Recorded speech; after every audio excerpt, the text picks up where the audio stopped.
வேணும்ப்பா என்ன வேணும் இந்த வார்த்தை போதுமே படிச்சு என்ன செய்ய நமக்கு படித்தாலும் தொழில் தான் பார்க்கணும் படிக்காதவங்களும் தொழில் தான் ஆமா அப்படி ஆகி போச்சு அப்போ பார்த்தா ஆண்டவன் சிவபெருமான் அந்த 32ஆம் தூணில தூண்டாத மணிவிளக்கு சுடர் விளக்கு எரியும் சரி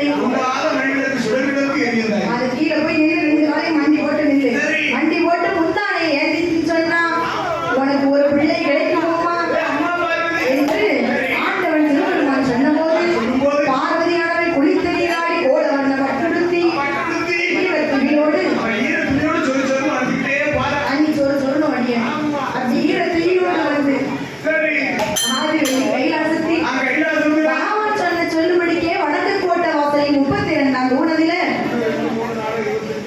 நீ பெற அதுல போய் மண்டி போட்டு நின்னா முன்னாடி ஏந்தி நிற்கும் போது ஆண்டவனாகப்பட்ட சிவபெருமான் ஆளுக்கு தெரியாம பின்னால ஓடி வந்தாரு அந்த தூண்டாத மணி விளக்கையே மணி விளக்கையே மணி விளக்கையே மணி விளக்கையே அதை தோண்டினாரே சிவபெருமான்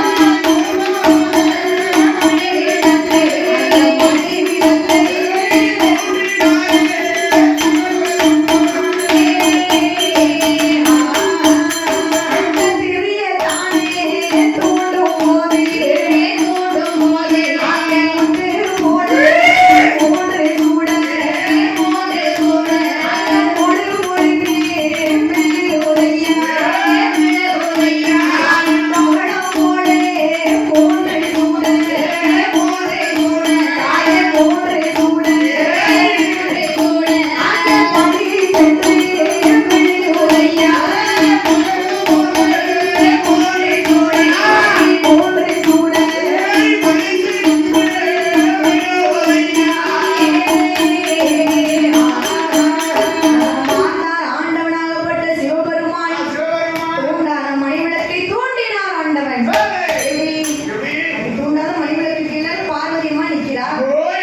பின்னாடி வந்தாரு லைட்டா தூண்டினாரு அவங்க பாருங்க நீங்க தூண்டும் போது முத்து போல மூன்று சுடர் பார்வதி முந்தானையில விழுது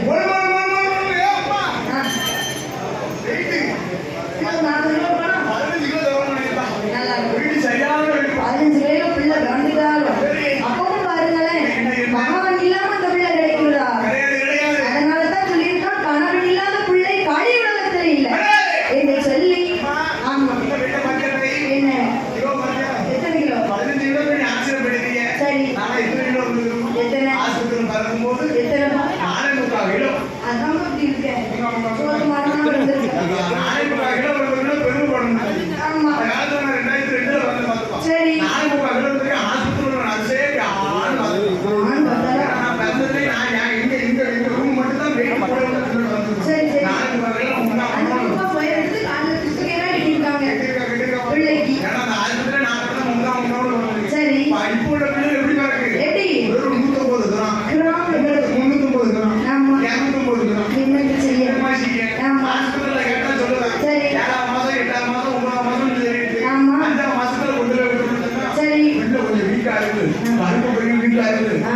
சத்து மாத்திர உடம்பு பிள்ளை நல்லா பரவணும்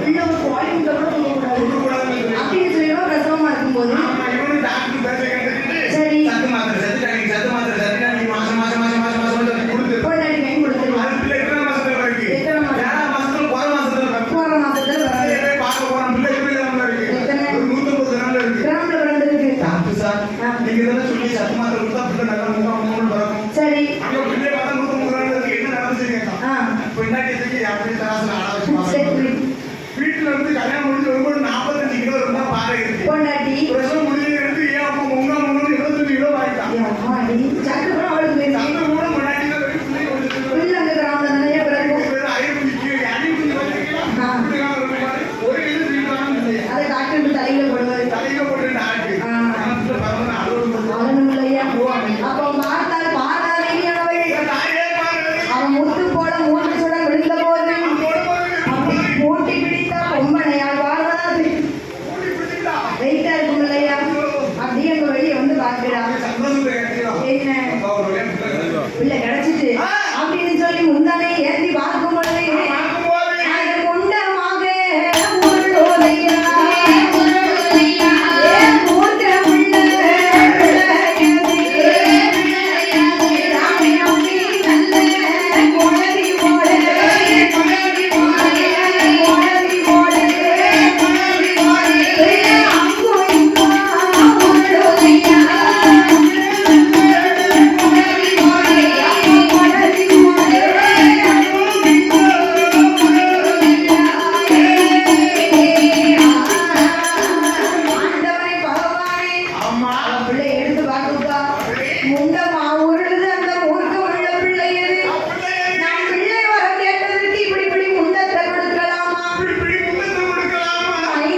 பார்வதி கேட்டபோது ஆண்டவனாகப்பட்ட சிவபெருமான் ஆமா பிரம்மனை வரவழைத்தார்.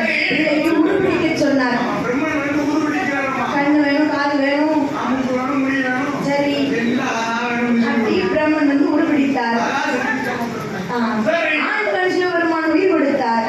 என் பெருமாள் கோபால கண்ணன் கண்ணுக்கு ஒளி கொடுத்தார். ஒளி கொடுக்கிறார். கண்ணுக்கு ஒளி, ஒரு பிள்ளை பிறந்து இந்த சீமாவை கொண்டு கருத்தையும் கொடுக்கிறார். கருத்தையும் கொடுக்கிறார். சரி. என்று சொல்லி பிள்ளைகளுக்கு அழகாக உருப்பிடித்த போது உருவடிக்கிற போது ஆண்டவா பகவானே, ஆ. இந்த பிள்ளையை கொடுத்துட்டீங்க. அழுதா பிள்ளை? இது மலையான சத்தம் போட்ட மாதிரி. எங்க? கைலாசத்துல வாங்க பிள்ளை. ஆமா, ஒரு பிள்ளை வந்தா நீங்க என் பிள்ளைக்கு பேர் கொடுக்கணும் சுவாமி. இது வாசவங்க பேர் கொடுக்கிறார். பெத்தவங்க பேரை சொன்னா மத்தவங்க பேரை சொல்லி கூப்பிட முடியும்? இல்லப்பா, பேரை சொல்லி அழைக்கணும் என்று என் பிள்ளைக்கு பேர் கொடுங்கள் என்று பார்வதி கேட்டார். அதை கேட்ட ஆண்டவன் சிவபெருமான் அந்த அழகான பிள்ளை பாலகனுக்கு எவ்விதமாக பேர் கொடுக்கிறார் தெரியுமா?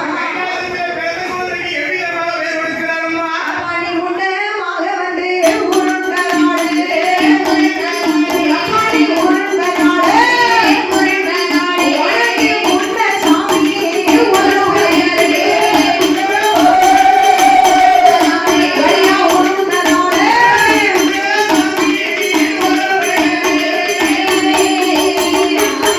அப்பாடி திருச்சுடரில் நவந்த நாடு, உனக்கு சுடலை என்று ஒரு உயர்வே. மண்ணிலங்கரிய பிறந்த நாடு, சாமி பிறந்த நாடு, உனக்கு மூர்த்தி மாடென்று வாழ்வையரே. சாமி பிறந்த நாடு,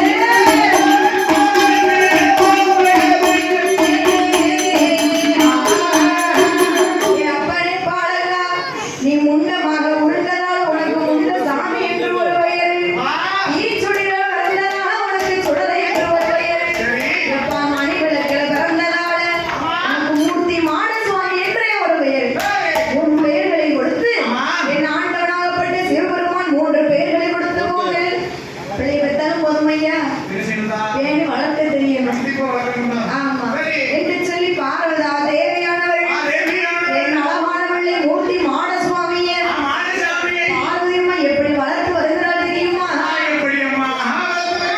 அவ ஊட்டி நல்ல வளர்த்து வரா உணவு எல்லாமே ஊருக, ஊட்டி நல்ல வளர்த்து வரா உணவு எல்லாமே ஊருக, பேச்சு நல்ல வளர்த்து வரா தேகம் எல்லாமே ஊருக, பேச்சு நல்ல வளர்த்து வரா தேகம் எல்லாமே ஊருக. நாடு ஒரு வேடியம்மா, நாடு ஒரு வேடியம்மா, நாடு ஒரு வளவம்மா, நாடு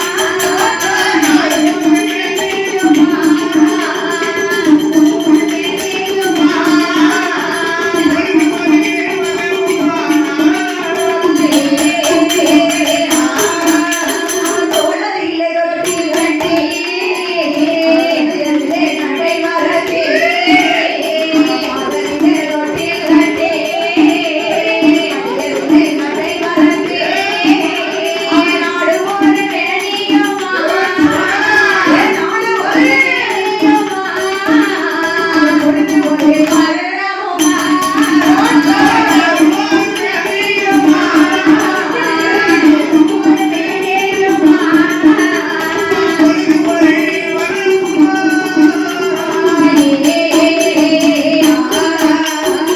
நலவானவளை மூர்த்தி மான சுவாமியே பார்வதி அம்மா வளர்க்கிறப்ப என்னப்பா வேணும் உனக்கு?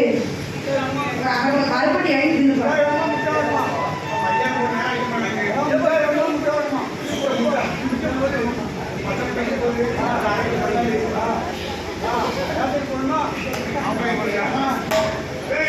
அப்ப பார்த்தாள் பார்வதா தேவியா, பிள்ளையை ஊட்டி வளர்க்கிற உடம்பு எல்லாம் நெய் விழுக,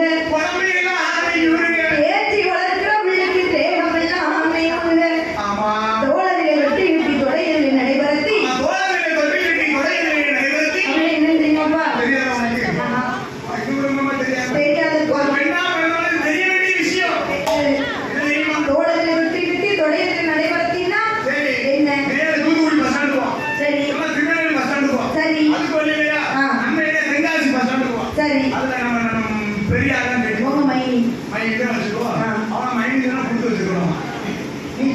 குடும்பம் பெரிய குடும்பம் 8 திசையில இருக்குமே. ஆமா. யார் தெரியுமா? யாரு? ஊருக்கு போறவங்க பூக்கு போறவங்க. இப்படி இருந்துச்சுன்னா. குடும்பம் போறதா ஞாபகம் பாத்தீங்களா? ஆமா. அவ கட்டிப்பா பிள்ளையா. அவ பிள்ளை கட்டியிருப்பா. அவ கட்டி போடுப்பா. பிள்ளைக்கு ஒரு சீக்கு வராது, ஒரு நோய் வராது. அவ எப்படி இருக்கா? அப்படி இருக்கு. வாழ வண்டிக்கு நடக்கிறதா? தலையில விட மாட்டாள்ல. விட்டது கிடையாது. ஆமா. கட்டி போடுப்பா பிள்ளைய. பிள்ளைய. அதுதான் தோளையில தொட்டி கட்டி கொலையில நடைபெறும். நடைபெறத்தி. ஆண்களில் தொட்டி கட்டி மடியிலே நடைபெறும். ஆமா. அப்படி கட்டணும் பிள்ளைய. சரி. அப்படி கட்டணும்னு சொன்னா பிள்ளைக்கு நோக்கம் வராது, சீக்கிரம் வராது. ஒரு வராது. ஆனா நம்ம வீட்டுல அப்படி கிடையாது. எப்படி? சரி. எங்க அம்மா எப்படி தொட்டில போட்டு ஆட்டினா? எப்படி? மேக்கும் கலக்க அடிச்சு தெற்கு வழக்கு அடிச்சு ஏன் தொட்டி? ரேஷன் கிடைச்சாரு. ரேஷன் கிடைச்சா அவளை அதனால வரணும். ஆமா. மேக்கும் கலக்கும் தெற்கு வழக்கு அடிச்சு. சரி. இப்ப மேலக்குள்ள எப்படி ஆடுது? எப்படி பாடுது? கரெக்டா என்ன சொல்றா? என்னையா? ஸ்பிரிங்கு சொல்றா. ஒரு இந்தி அந்த சொல்லுங்க. ஸ்பிரிங்கு சொல்ற மண்ணிலையும் என்னையா? பிள்ளைய ஒன்று பாட்டு. சரி. ஒரு ஆட்டம். பூஜ்டே வரும். சரி. ரெண்டாவது வந்து ஒரு ஆட்டு. ஆ. கை வச்சுட்டு வந்துடுவான். ஆ. மூணாவது வந்து ஒரு ஆட்டு. சரி. இவ்வளவு செஞ்சிருந்தேன். சீரியல் பார்த்து வந்துடுவாங்க. சரி. ஒரு டிவி சீரியல் பார்த்து வந்துடுவாங்க.